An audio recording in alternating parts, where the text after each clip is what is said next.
जिस समय स्वर्ण मंदिर का निर्माण हो रहा था और उसके परिसर के अंदर गुरु महाराज हरमंदिर साहिब का निर्माण करा रहे थे, जो हरि का मंदिर है। संतों ने कहा ही है कि मन मंदिर तन भेष कलंदर घटी तीरथ नामा, एक शब्द मेरे प्राण बसत है बहुर जन्म नहीं आवा। मंदिर का मतलब ही होता है मन के अंदर प्रवेश करना, जहां हम ध्यान लगा के with concentration we merge in ourselves, अपने आप के अंदर हम प्रवेश करते हैं। उस समय अपने एक सेवक से गुरु महाराज ने कहा, संगत से कहा कि मैं चाहता हूं कि एक कमरा तुम बनाओ। संगत ने मिलकर कमरे का निर्माण किया। बनने के बाद गुरु महाराज ने कहा, भाई ये थोड़ा सा टेढ़ा हो गया है। संगत ने कहा, गुरु महाराज चिंता की बात नहीं है, हम इसे तोड़ के दोबारा बना देते हैं। जैसा गुरुदेव ने कहा वैसा ही किया गया। फिर अगले दिन गुरु महाराज ने कहा, भाई आप फिर दूसरा टेढ़ा हो गया। काफी लोगों ने कहा, महाराज जैसा आप कहते हैं वैसा ही हम बना देंगे। फिर उस मकान को तोड़ा गया, दोबारा बनाया गया, तोड़ा गया, दोबारा बनाया गया। धीरे धीरे जो बनाने वाले थे वो कहने लगे, ये क्या हो रहा है? गुरु महाराज कहते हैं, बनाओ फिर तोड़ो, बनाओ तोड़ो, क्या हो गया? शायद ये अपना मानसिक संतुलन खो बैठे हैं। परंतु गुरु महाराज का एक शिष्य जैसा गुरु महाराज कहते थे वैसा ही करता था। गुरु महाराज कहते थे, भाई ये टेढ़ा हो गया, तोड़ दे इसको। मैंने कहा, हाँ महाराज मैं तोड़ता हूं। तोड़ के जैसे गुरु महाराज ने कहा बना दिया। एक दिन गुरु महाराज ने पूछा कि मैं ये कमरा बनवा के तोड़वा रहा हूं, सारे लोग मुझे पागल समझते हैं और अपने अपने घरों को चले गए। तू एकमात्र, you are the only one, तू एकमात्र ऐसा व्यक्ति है जो मेरी आज्ञा को मान के इसको बना भी रहा है और तोड़ भी रहा है। तो उस भक्त ने बड़े विनम्र शब्दों में गुरु महाराज से निवेदन किया कि प्रभु मैं इस कमरे का शिष्य नहीं हूं, मैं आपका शिष्य हूं और आपकी जो आज्ञा होगी उसका मैं पालन करूंगा, चाहे आप 100 दफे बनवाएं और 100 दफे तोड़ें। ये जो निष्ठा होती है गुरु के प्रति, जब ये निष्ठा पैदा होती है, अगर आप 10 बादशाहों के जीवन को देखो और अपने शिष्य को कैसे चुना। गुरु नानक देव जी ने सोने का कटोरा लिया, कीचड़ में फेंक दिया। अपने बेटों से कहा, जाओ ये कीचड़ में ये कटोरा है, इसको निकाल के लाओ। उन्होंने कहा, पिताजी कीचड़ में जाएंगे तो हमारे कपड़े खराब हो जाएंगे। एक कटोरा गया तो क्या बात है, और कटोरे आ जाएंगे। चिंता की कोई बात नहीं है। बात कटोरे की नहीं थी, बात सोने के कटोरे की भी नहीं थी। बात यह थी कि गुरु महाराज की आज्ञा को कौन मानता है। अंगद को कहा, अरे अंगद लेना आओ, एक कटोरा लाओ। उसने कहा, गुरु महाराज ये हाजिर है। गए, कीचड़ में कूद गए और कटोरे को निकाल के धो के ला के गुरु महाराज के आगे रख दिया। अपने आप नहाए भी नहीं, बदन पे कीचड़ लगा है, कटोरे को साफ करके गुरु महाराज के आगे रख दिया, तो गुरु महाराज का तो आशीर्वाद लैना को मिलेगा ही। और जब उन्होंने पूछा तेरा नाम लैना है, कहा महाराज मेरा नाम लैना है, तो कहा हम तुझे अपने अंग संग कर रहे हैं, आज से तेरा नाम अंगद देव होगा।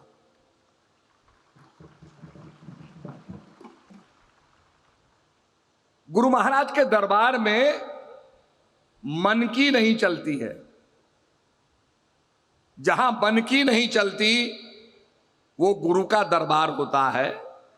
बाकी सारी दुनिया के अंदर मन की चलती है। अभी आपने देखा होगा नई नई गाड़ियां आ रही हैं।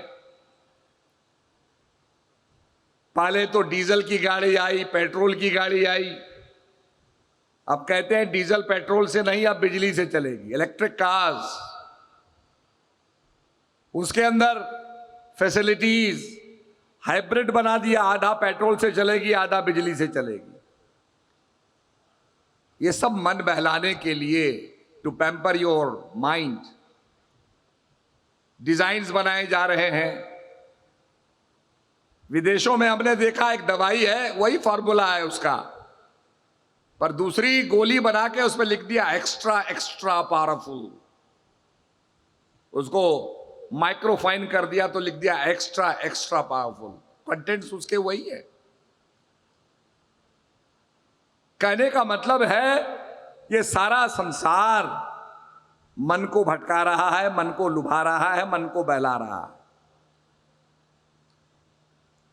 फैशन के अंदर आप देखिए नाना प्रकार के कपड़े, पर जहां मन की नहीं चलती वो है गुरु का दरबार। महात्मा बुद्ध के पास उनका एक शिष्य आया, डिसाइपल आया। डिसाइपल महात्मा बुद्ध को मानता था, संघ के नियमों को जानता था, भिक्षुक को क्या करना है, कैसे आज्ञा का पालन करना है, ये उसे पता था। तो महात्मा बुद्ध ने कहा उसको एक दिन कि एक टोकरी दी उसको, और इस टोकरी में पानी भरो। आचार्य की आज्ञा थी, बुद्ध का आदेश था। वो टोकरी को लेके पानी में गया, भरने लगा। टोकरी में इतने छेद थे वो पानी बहता गया। फिर अगले दिन ले गया, आदेश था टोकरी में पानी भरो। टोकरी गीली हो गई, पर उसके छिद्रों से पानी निकलता रहा। तीसरे दिन, चौथे दिन, पांचवें दिन, 10-15 दिन के बाद बुद्ध ने उसको बुलाया कि तुम टोकरी में पानी भर रहे हो? कहा आचार्य मैं पानी भर रहा हूं, पर अब इस टोकरी का जो बांस था वो फूल गया है, इसके पत्ते फूल गए, अब इसके छेद बहुत छोटे हो गए हैं, धीरे धीरे इसमें पानी अब ठहरने लगा है।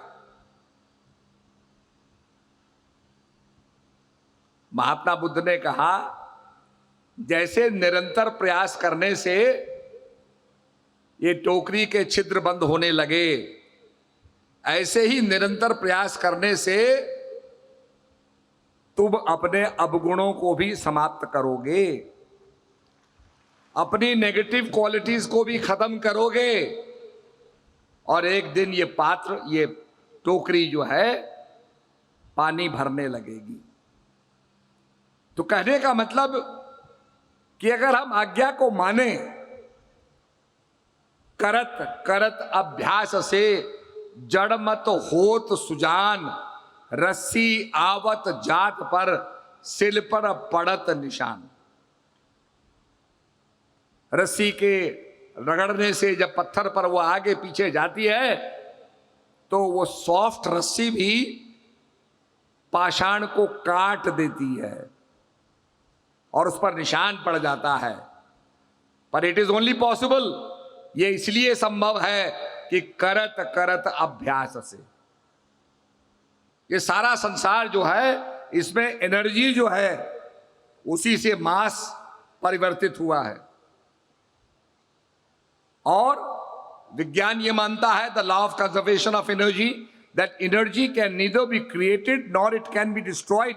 शक्ति का जन्म नहीं होता, शक्ति का नाश नहीं होता है। भगवान गीता में यही कहते हैं अर्जुन से, नैनम छिन्दन्ति शास्त्राणि नैनम दहति पावका न चैनम क्लेदन्ति तापो न शोषति मारुत। हे अर्जुन, ये आत्मा अजर अमर और अविनाशी है, इसका नाश नहीं होता।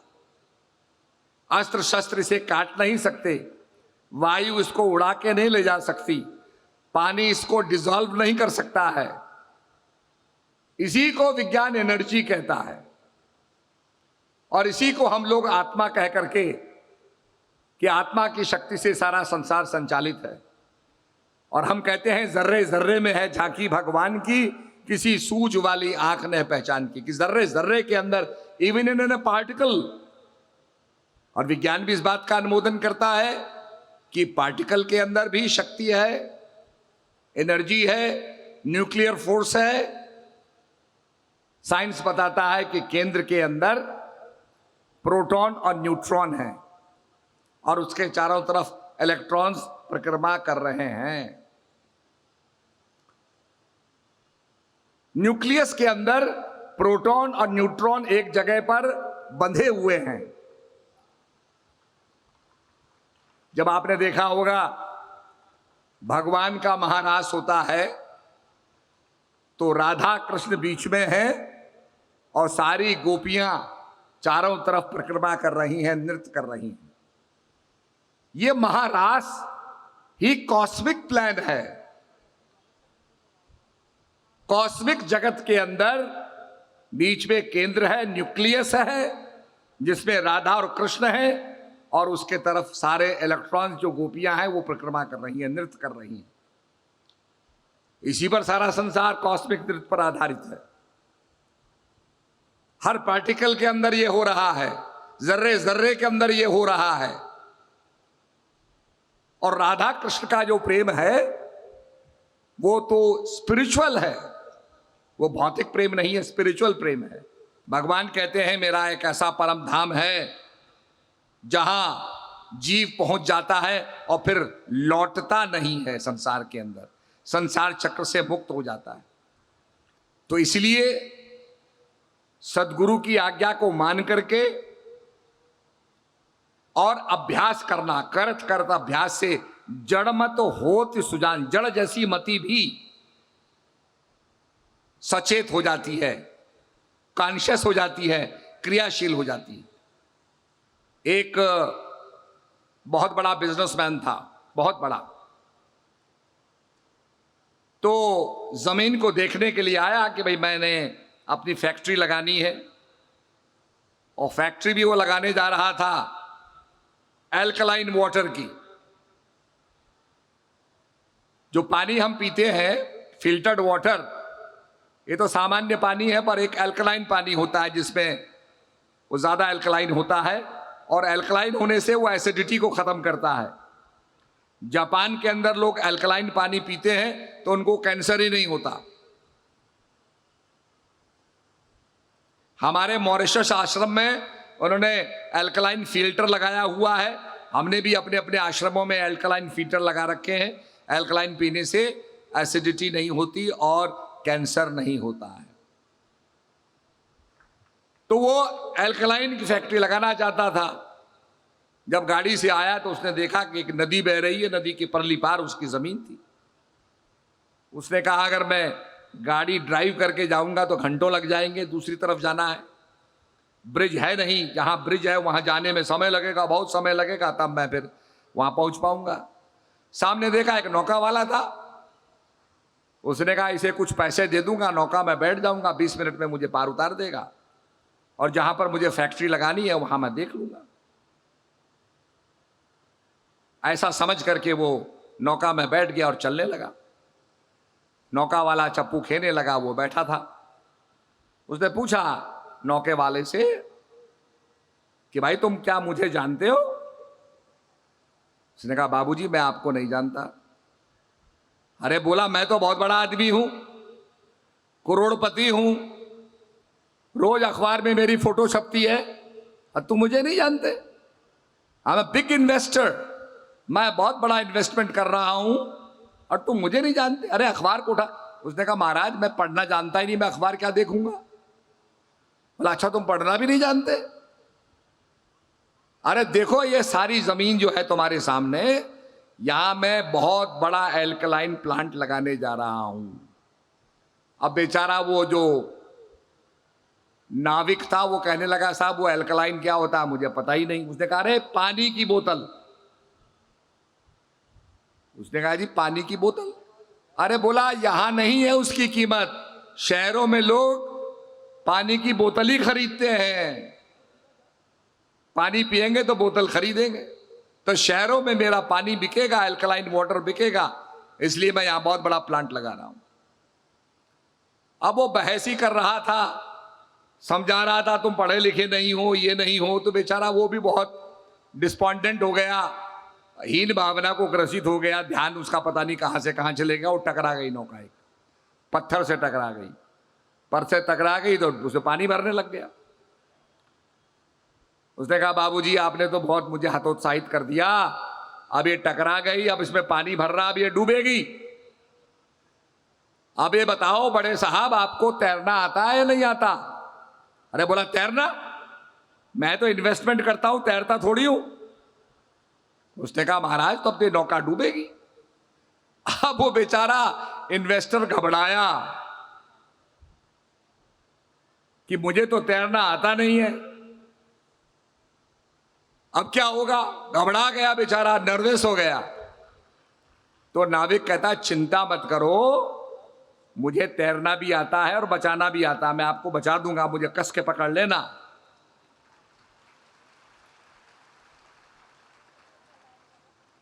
तो कहने का मतलब यह है